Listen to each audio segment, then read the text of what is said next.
West Bengal Panat মুর্শিদাबाद हनत फारक्का Arjunpur Naukaghat टोठारेना बागान रे plastic Balti पेरे एकदन बोम यामा कना पुलिस और बोम स्क्वाड टीम सेन कते बोम को डिफ्यूज कदा और नुआ घटन बाबते टीएमसी कथा को तेरांगा कदा सीपीएम सेन और लय कदा को जे याकूब खान दो निये टोठारेन सीपीएम कर्मी कनाय मेनखान निये टोठारेन हर को बतर होचो लगिते निये बोम दो दहवा कदाय चेदा से सामग रे पंचायत भोट बिना आकदा और पुलिस ओना घटन तुनकी तलाश रे नित को छुटो कना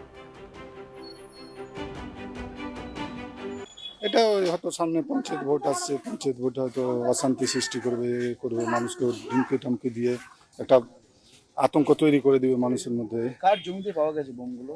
ওটা ইয়াকুব খান। ইয়াকুব খান ওর জমিতে পাওয়া গেছে। উনি কি কোনো পার্টি করে? হ্যাঁ, সিপিএম এর কর্মী। সিপিএম এর কর্মী? হ্যাঁ, আবুল হাসনাত খানের ভাতিজা। প্রাক্তন আবুল হাসনাত? হ্যাঁ, প্রাক্তন এমপি আবুল হাসনাত খানের ভাতিজা। ওর জমি থেকে কতগুলো বোম উদ্ধার হয়েছে জানা গেছে? আমরা গণতি করিনি, প্রায় এক বালতি এরকম। আর কিছু এখন কি অবস্থায় আছে এখন তো থমথমে এখন এর আগে তো গোটা এলাকার লোক একটা ভয়ঙ্করের মধ্যে ছিল, ভয় ভাব ছিল। হ্যাঁ, আতঙ্ক ছড়ানোর চেষ্টা। এখন পুলিশ এসছে ঘটনাস্থলে? হ্যাঁ, পুলিশ এসছে, পুলিশ এসে তো উদ্ধার করলো।